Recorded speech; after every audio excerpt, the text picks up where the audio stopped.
The first thing Robert said when he woke up was more. Not to Vera, not to the room, just to whatever was still playing behind his eyes. His arm swung wide and caught her across the cheek before she could pull back, and that was the second time in 10 minutes he had nearly hit her. So she picked up the glass of water from the nightstand and poured it on him. He came up sputtering, grabbing at the sheets, eyes wild. For a moment he looked genuinely lost, a big man in soaked pajamas blinking at his own bedroom like he had been dropped there from somewhere else entirely. Then the hangover found him and he dropped back against the pillow with a groan that seemed to come from somewhere deep and geological. "What did you do that for?" he said. It was not really a question. Vera set the empty glass down. There was going to be a bruise under her eye by lunchtime. She already knew it. "You were swinging at me in your sleep," she said. Again, Robert pressed the heel of his hand against his forehead and said nothing. On the nightstand, his phone showed 4 missed calls from a number she did not recognize and a text he had apparently read at 2 in the morning. She did not ask about it. He had come home from the business reception long after she had gone to bed loud in the hallway. Pleased with himself in that specific way, he got after a few drinks and a room full of people who told him what he wanted to hear. She had listened to him move around the kitchen for a while, and then she had pulled the covers up and waited for quiet. It took him about 20 minutes to shower change and come downstairs looking more or less human. Vera had coffee going. She put a mug in front of him and 2 aspirin beside it, and he took both without comment. "I need to tell you something," Robert said. She waited. He talked for a while about a man named Archie Drummond, a mining operator, semi-retired, very well connected, who Robert had apparently spent the better part of the previous evening sitting next to at the reception. Drummond had a gold mining site in Nevada he was looking to sell. Shallow ore deposits already partially surveyed the kind of opportunity that did not stay on the market long. Robert had looked into it a little, done some mental math, and by the time Vera came into the conversation, then the conclusion was already fixed. He was going to sell the timber and building supply business, take out loans against what they had, and buy into the operation. Vera put her mug down. "You are going to sell the company," she said. "The meeting is this morning. Drummond's people are coming to the office. My father built that business. And I have been running it for 6 years," Robert said, not unkindly in the tone he used when he wanted to sound patient. "This is a different level, Vera. This is real money." She asked the obvious question. If the site was so valuable, why was Drummond selling it? Robert had an answer ready. The man was in his 60s, wanted to retire, already had 2 other operations to manage. It was the kind of answer that explained everything and nothing. "I do not know this person," Vera said. "You met him last night. That is how business works." He picked up his coffee. "You would understand that if you spent less time worrying about pie crusts." She did not say anything. There was not much point. When Robert got that particular steadiness in his voice, not angry, just closed, the conversation was already over. He had made the decision somewhere between the third drink and the drive home, and the discussion they were having now was less a discussion than a courtesy. The kind you extend to someone you have already decided is not going to change your mind. He carried his mug to the kitchen. She heard him opening cabinets, looking for something to eat, moving through the house like a man with somewhere to be. The bruise under her eye was starting to ache. By the time she heard the front door, she was still sitting at the table with her hands around her coffee, thinking about her father. Robert had straightened his tie twice by the time his assistant knocked to say they had arrived. He had been in the office since 8, which was earlier than usual, and he had spent the better part of that time rearranging things on his desk that did not need rearranging. He was ready. He told himself he was ready. Archie Drummond came in first, a broad-shouldered man in his 60s with a good tan and the kind of unhurried manner that either meant genuine confidence or a very practiced version of it. Behind him was a younger associate, quieter, carrying a leather portfolio and a wooden box about the size of a shoebox. And behind them was a woman. Robert did not place her immediately. She was blonde, well-dressed, the kind of put-together that looked effortless and was not. She came in last, but somehow arranged herself at the front of the room without appearing to move quickly, settling into the chair across from his desk with the ease of someone who had already decided this meeting would go the way she wanted. Then she looked at him directly, and he felt something drop in his chest. Jenna Marsh. He had not seen her, and it had to be 8 years. When he had ended things, she had been living in a rented room near the university, working 2 jobs, and he had been very practical about it. He remembered the hallway of her building. He remembered the sound the door made. He did not remember feeling particularly bad about it, which looking at her now struck him as a miscalculation. Robbie, she said, and smiled in a way that gave him nothing. Jenna, he kept his voice level. I did not know you were part of this. Small world, she said, and turned to look around his office with a mild evaluating interest that made him feel like she was appraising something she had not decided to buy yet. Drummond did not waste time. He opened the portfolio on the conference table and walked Robert through the site, a Nevada claim about 40 miles outside Elko shallow ore deposits. Prior survey work showing concentrations in the northwest quadrant projected yield numbers that climbed steadily through the first 3 years of operation. The associate laid out maps and a bound report with tabs. Drummond talked with the easy authority of a man who had sold things before and expected to sell this. The numbers were good. They were almost too clean, which was the kind of thing Robert would have noticed if he had been paying full attention. He was not paying full attention. Jenna had not said much. She sat slightly apart from the two men, one leg crossed over the other, reading something on her phone with apparent indifference. But every time Robert looked at her, she seemed to be on the verge of a thought she had decided not to share, and he kept looking at her. When Drummond finished, the associate opened the wooden box. Inside, resting on a piece of dark cloth, was a gold nugget about the size of a large walnut.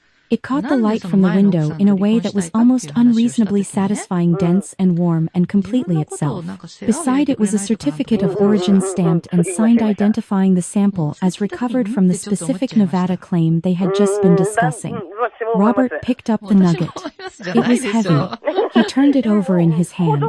That is 200 grams, give or take, Drummond said. Surface find. There is considerably more where that came from.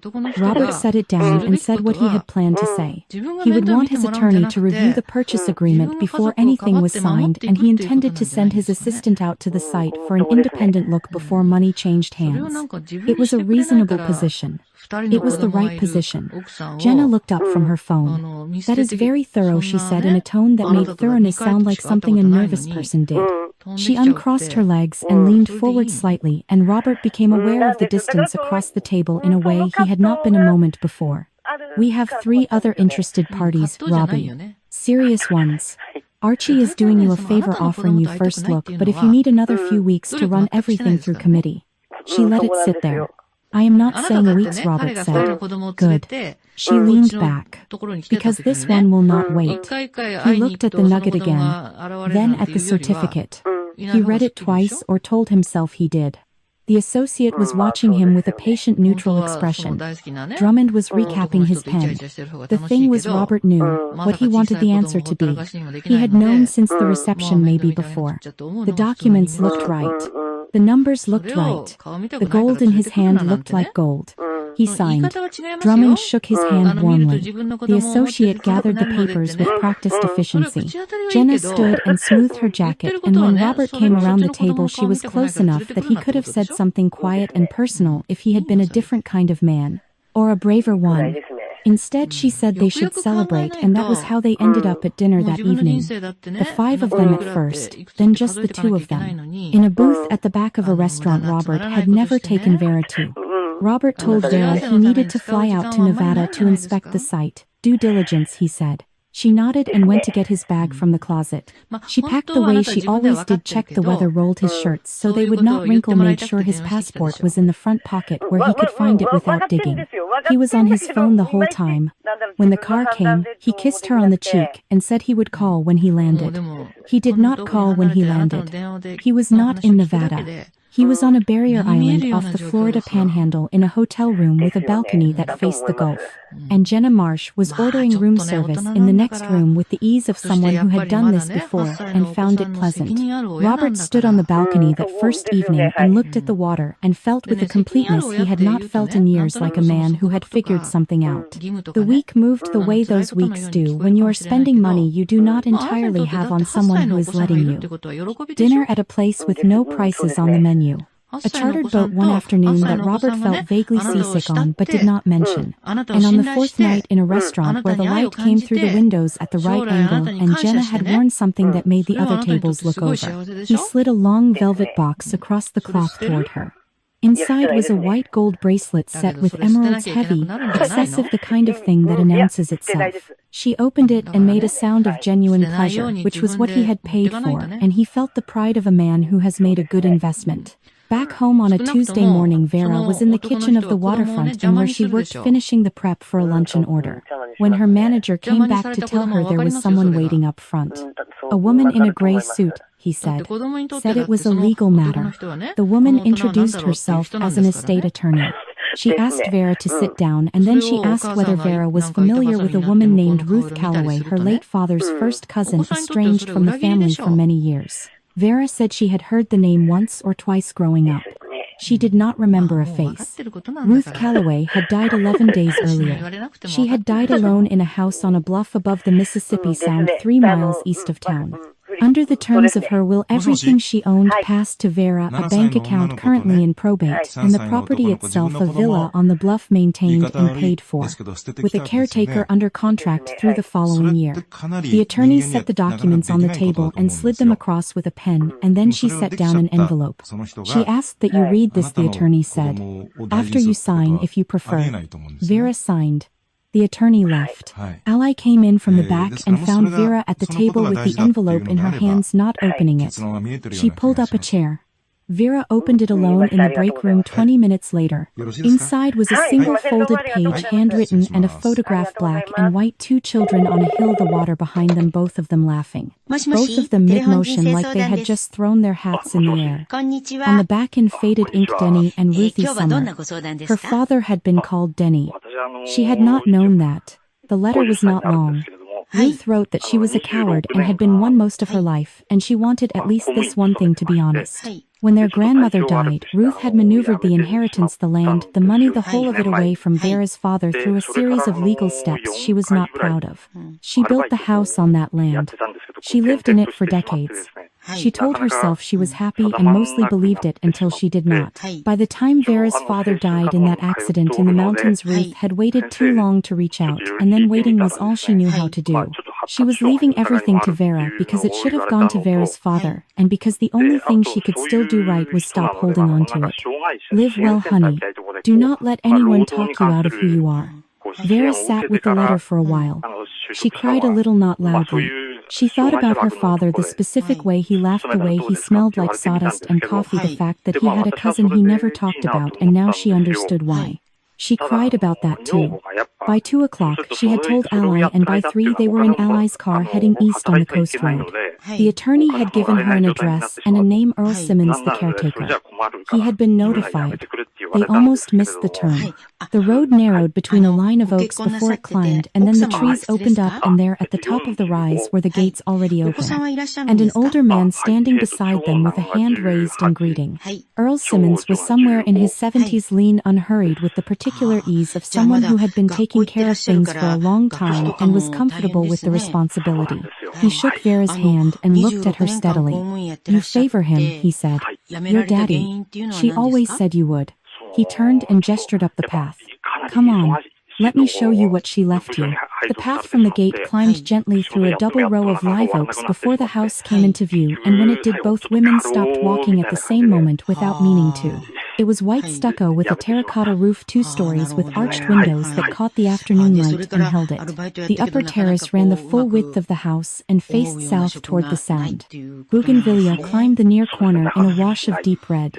Below the main level, the bluff fell away in a series of terraced gardens, wide flat steps cut into the hillside, planted with things that had been tended for years. Magnolias, rosemary gone woody and tall. A row of fig trees along the lower wall, their branches heavy. Lord Ally said quietly. Earl let them stand there for a moment before he continued talking. He had been maintaining the property for 11 years, he said, since before Ruth's health had begun to decline. There was a kitchen garden on the east side, still productive. A guest house behind the main building, separate entrance, small but sound. The main house had 4 bedrooms, 2 of which Ruth had closed off in her last few years. Everything worked. He had made sure of that. He walked them through the downstairs, wide plank floors, high ceilings, a kitchen with windows on 2 sides, a sitting room with French doors that opened onto the lower terrace. The furniture was old and good. Ruth had not been a person who replaced things when they still worked. On the mantel in the sitting room there was a small framed photograph, the same two children from the picture in the envelope, slightly larger print and better light. Vera stopped in front of it. Earl waited. She kept that there the whole time I knew her, he said. Never moved it. They went upstairs and out through the master bedroom onto the upper terrace. The Sound opened in front of them without warning the full width of its silver gray in the late afternoon, with a line of pelicans moving low over the water in the middle distance and the opposite shore barely visible through the haze. The air smelled like salt and something green. Vera put her hands on the railing and did not say anything for a moment. Earl showed them the rest of the grounds and then excused himself to lock up the guest house, and the two women drifted back to the upper terrace as the light began to change. Allie had found 2 mugs in the kitchen and made coffee from a canister Earl had left on the counter. They sat in the chairs that faced the water, and for a while neither of them felt the need to talk. The sun was halfway down when Allie asked when Vera planned to tell Robert. After he is back, Vera said. He has got enough going on with the trip. Allie turned her mug in both hands. He is going to want to sell it. I know. Or fold it into whatever he is doing with the mining thing. I know, Vera said again. She was not arguing. She was just looking at the water. There was a pause. A long one, the kind that means something is waiting on the other side of it. There is something I should have told you, Allie said. A while ago. I should have said it then. Vera looked at her. Allie kept her eyes on the water. She said it plainly without making it into more than it was. Last year, the night of the dinner party, she had come to the house. She had been running late, and she had knocked and Robert had answered the door. He looked at her and told her the party was for guests, not kitchen staff. He said she smelled like the restaurant and he was not going to have that in his house. He told her to go home. Vera had wondered that whole evening why Allie never showed. Allie had texted the next morning saying she had not felt well. Vera had believed her because it had not occurred to her not to. She did not say anything now. She picked up her coffee and held it and looked at the water the same evening light. Allie did not apologize for telling her. There was not anything to apologize for. They sat there until the sun was gone and the Sound turned dark and the first few lights appeared on the far shore. Then Vera stood up and said they should probably get back. They had work in the morning. She said it the way you say a practical thing when you are thinking about something else entirely. Robert woke up alone on the last morning of the trip and did not register it immediately. The other side of the bed was empty, but that was not unusual. Jenna was an early riser, or had been that week. He lay there for a few minutes listening for the sound of the shower. There was no shower. There was no sound at all, except the air conditioning and the Gulf outside. Her luggage was gone. Her toiletries, her clothes, the velvet box, the bracelet had come in all of it. The room had been tidied in a specific way that suggested she had been careful about leaving, which was worse somehow than if she had just walked out. On the desk there was nothing. He checked his phone. No messages. He called down to the front desk to ask about a late checkout, and the woman on the line told him with practiced neutrality that the reservation had been cancelled that morning by the other guest on the booking. Both rooms. She was very sorry, but checkout was at 11, and it was currently 10:40. He was on a flight home by 2 in the afternoon. He told Vera the inspection had gone fine, but the trip got cut short, a scheduling issue, nothing to worry about. She made dinner. They ate without saying much. He drank more than he ate, and she did not comment on it, and somewhere around 9 o'clock she was washing dishes when she heard the knock at the door. His assistant's name was Craig, and he had the look of a man who had driven to this house knowing he was delivering something bad and had decided on the way that he was going to say it straight. He came in and sat at the kitchen table and put a folder down and told Robert what he had found in Nevada. The site was an abandoned mining claim. The shaft had not seen active operation in decades. There was no equipment worth mentioning, a rusted ore cart, some old timber supports, a hand tool or two. The survey reports in the folder Robert had signed were fabricated. The certificate of origin for the gold sample had a registration number that did not exist in any federal geological database. And the sample itself, Craig slid a printed page across the table, was iron pyrite, iron sulfide. It had the color and the weight and the surface sheen that made it look right, especially in a nice box under good light in a room where someone wanted it to be right. Fool's gold, Craig said. That is what people call it. Robert sat very still. Craig kept talking. He was thorough and maybe a little angry, and he did not look away from Robert while he spoke. The purchase price for the claim had already cleared. The business sale had closed the week prior. The private loan secured through a lender Craig named with some contempt carried an interest rate that compounded monthly. In the house, Craig paused here just briefly. The house had been refinanced in the spring. Both signatures on the deed of trust. He looked at Vera when he said that. Vera set down the dish she was holding. She had signed something in the spring. Robert had brought home a stack of documents on a Thursday evening, told her it was a business refinancing standard stuff pointed to the lines. She had signed. She remembered thinking she should read it more carefully and deciding she would ask him about it later and then not asking. Robert started talking and then he started shouting. He moved through the kitchen and the blame moved with him, the assistant who should have caught this sooner, the lawyers who had not flagged the documents, Vera for not understanding business. Vera for the villa she was sitting on while he was drowning Vera generally. He used words she had heard before, and some she had not.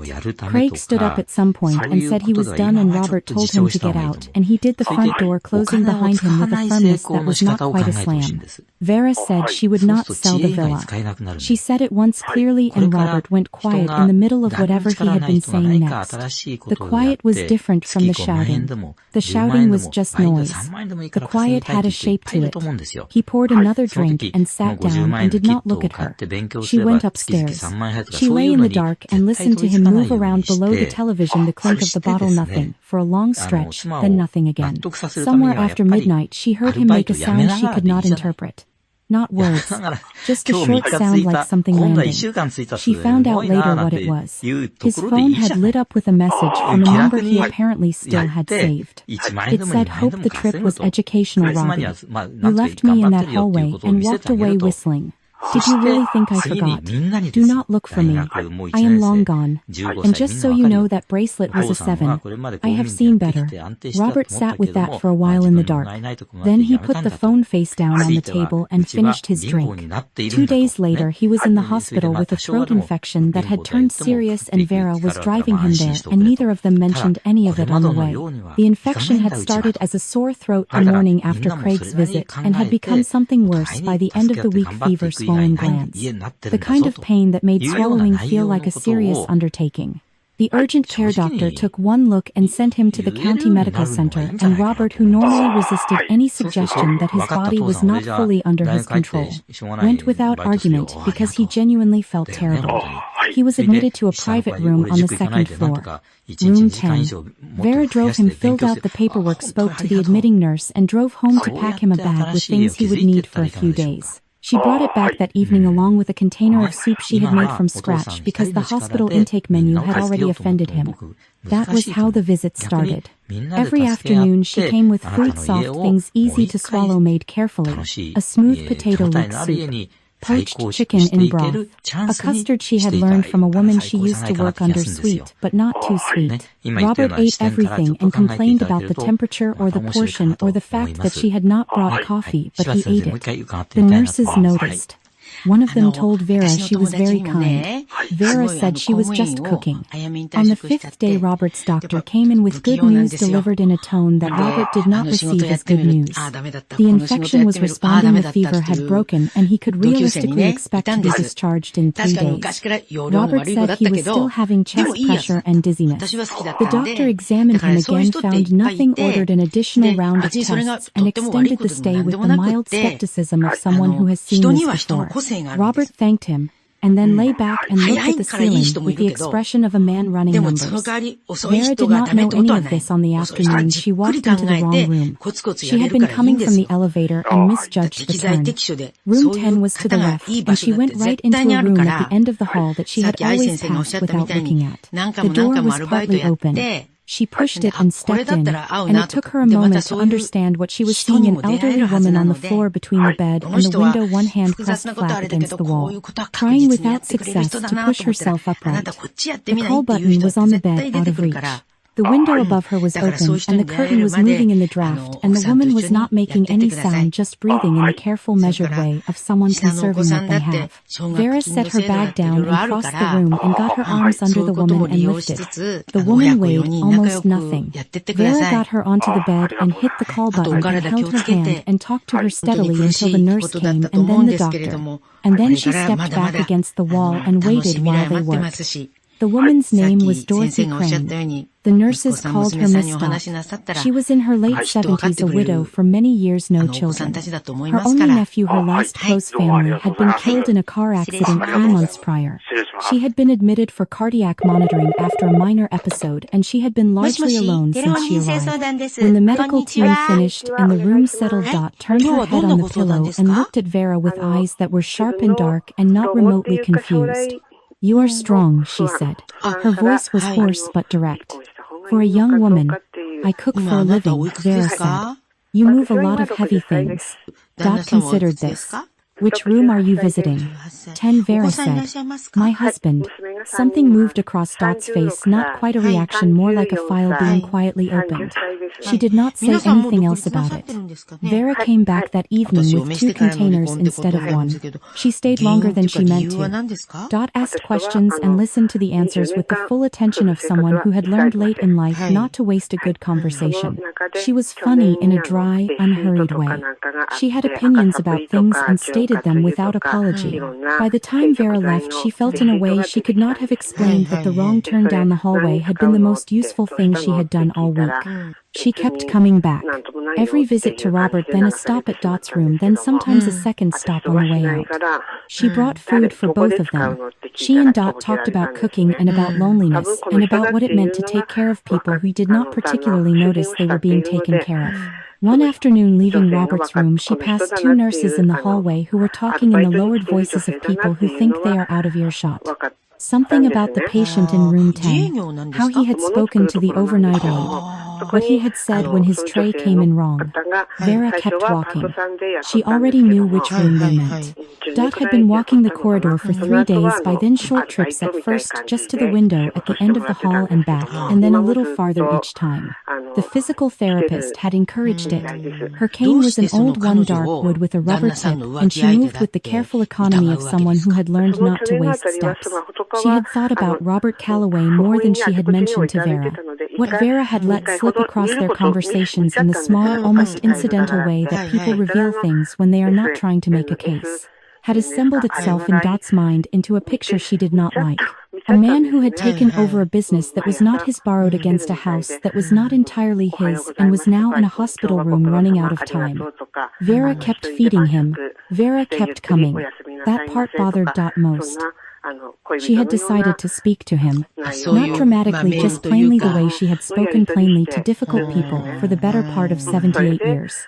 She would tell him that his wife was a person worth noticing, and that whatever he was planning he ought to think carefully. She was not sure it would accomplish anything. She was going to do it anyway. She found room 10 without trouble. The door was pulled almost shut, not latched, and she could hear voices inside, 2 men, both keeping their volume down in the particular way that means the volume is intentional. She stopped with her hand a few inches from the door. Robert's voice she recognized. The other one she did not. It was lower, with a flat, unhurried quality that she associated with men who had learned not to sound excited about anything. She stood very still and listened. Robert was talking about the villa, not asking, instructing. He wanted the other man to go to the house, he said. When Vera was there alone, he wanted her scared enough to sign. If it took more than words, he said, then whatever it took. Get her to agree to sell, and Robert would handle the rest, the listing, the closing, the paperwork. Once the money came in, he would file. He had already talked to someone about the divorce. He was going to make sure the outstanding debt stayed attached to her name in the settlement, and by the time she understood what had happened, he would be gone. The other man said 10% of the sale price. Robert said fine. The other man said he would go that evening. Dot stepped back from the door. She moved carefully, 1 step at a time, keeping the cane quiet against the floor. She made it to the alcove near the supply room before she heard the other man's voice again, something short, confirmatory, and then the sounds of someone getting ready to leave. She pressed herself into the alcove. A man came out of room 10 and walked the other direction toward the stairwell without looking back. Big, broad through the shoulders, the kind of unhurried walk that meant he was comfortable taking up space. He pushed through the stairwell door and was gone. Dot stood in the alcove for a moment.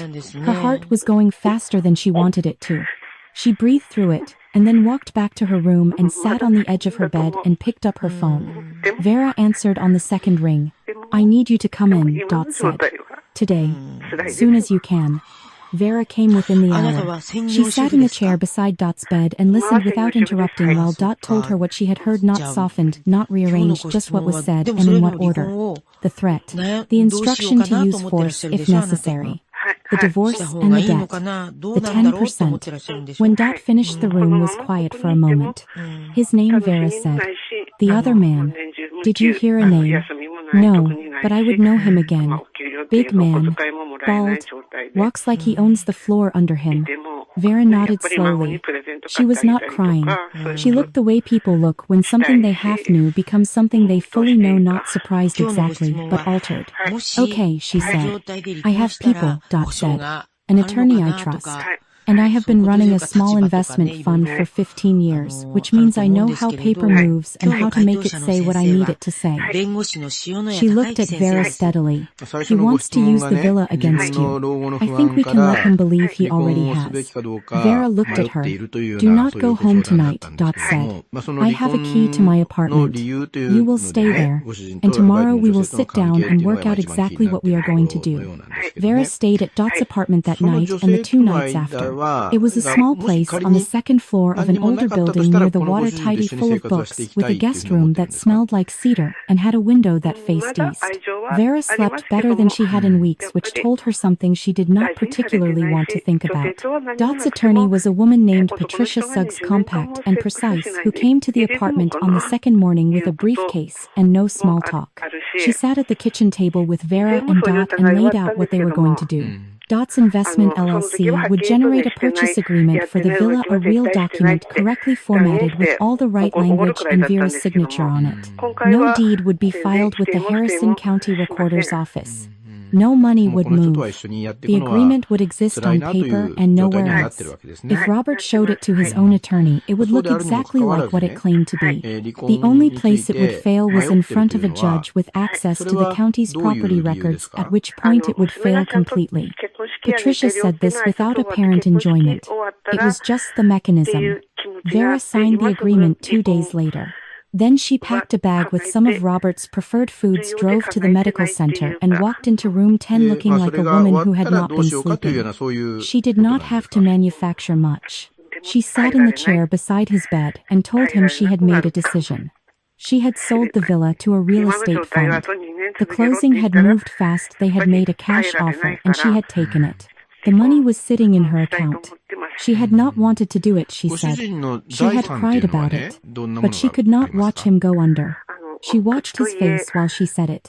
Dot had described it accurately. The relief moved through him like something loosening, and he almost managed to keep it off his face, but not quite. His expression went through a brief sequence: sympathy, gratitude, a thing that was almost tenderness, and landed somewhere that had very little to do with her. He reached over and put his hand on hers. He said she was a good person. He said he did not deserve her, which was the first entirely true thing he had said to her in some time. Then he said he needed to tell her something and he hoped she would understand. He thought they should end the marriage. He was not in love anymore, had not been for a while if he was honest, and he owed her that honesty. It was not about anything she had done. He just thought they had grown apart. He said it with the careful sorrow of someone delivering news that is actually working in his favor. Vera nodded. She said she appreciated him being honest with her. She said she would see him in court. He looked mildly surprised that she did not cry. The divorce hearing was 6 weeks later in the Harrison County Courthouse, a Wednesday morning in a room that smelled like old carpet and central air. Robert's attorney, a man named Garrett who wore a good suit and spoke with the confidence of someone billing by the hour, laid out the argument. Vera Calloway had liquidated a significant inherited asset during the period leading up to the divorce filing, and the proceeds of that sale should properly be considered when determining the division of marital resources. He produced the purchase agreement. He made it sound reasonable. Patricia Suggs waited until he was finished. Then she handed the judge a 2-page document from the Harrison County Recorder's office showing every deed transfer and property filing associated with the address on Tillman Bluff Road for the past 30 years. There was no sale recorded. No deed had been transferred. The purchase agreement Garrett had just presented to the court had never been executed in any legal sense.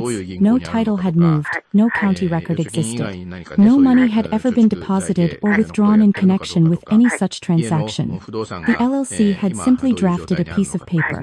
That was all it had ever been. Garrett asked for a recess. The judge gave him 10 minutes.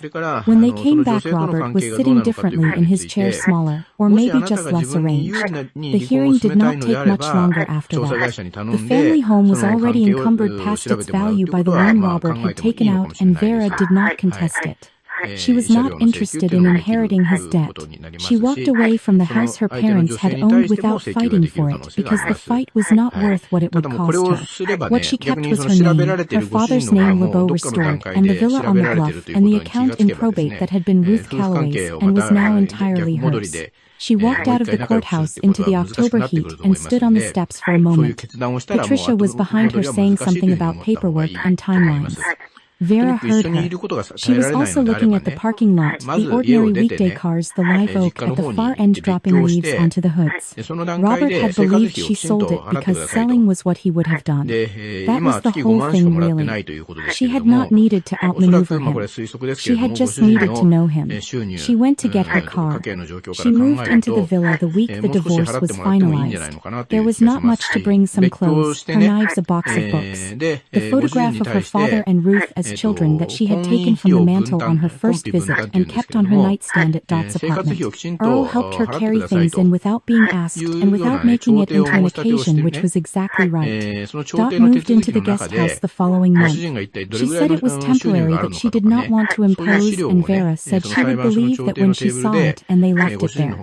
Earl reinforced the guest house steps and rehung the screen door and did not comment on the arrangement. By November, the three of them had settled into a loose daily rhythm coffee on the upper terrace in the mornings when the weather allowed, Earl working somewhere on the grounds.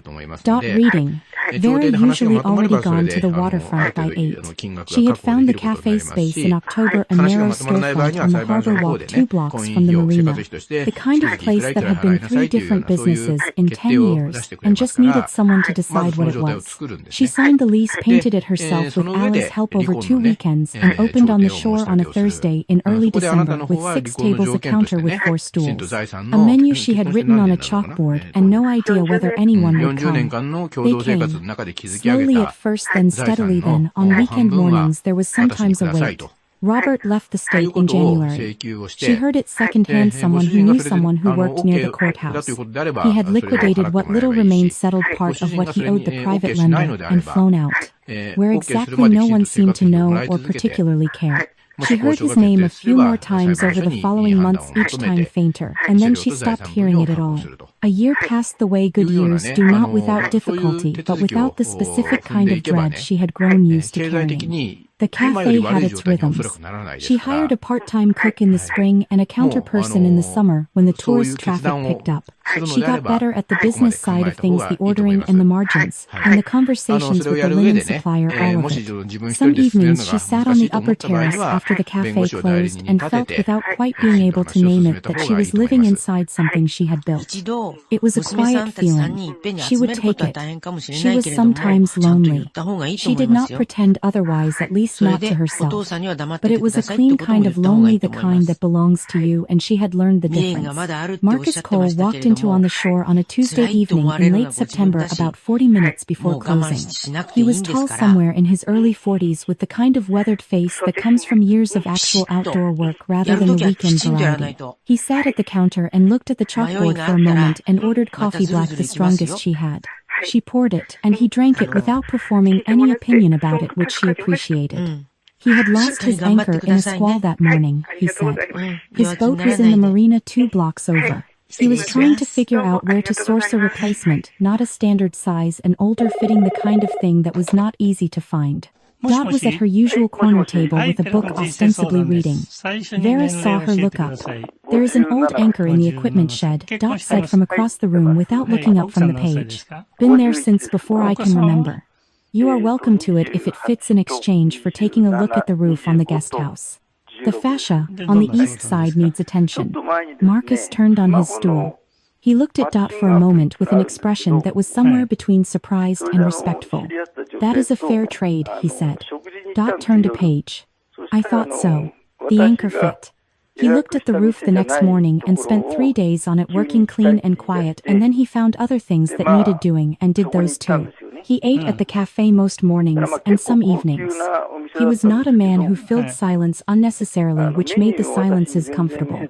In the evenings, when Vera walked down to the water after closing, he was sometimes there, and they would sit on the low wall above the beach and talk or not talk and watch the lights on the sound. On the last evening before his boat was ready, he came into the cafe after the other customers had gone and sat at the counter while she wiped down the surfaces and turned off the case lights. He said he had been sailing for a long time. He said he had been looking without quite admitting it to himself for a place that felt like somewhere he could stop. Vera folded the cloth over the edge of the sink. She looked at him. So stop, she said. They walked down to the water after that and sat on the wall in the dark, the cafe lights warm behind them, the sound moving steady and quiet out ahead. There was not much else that needed saying. The water did not require an explanation, and neither did this.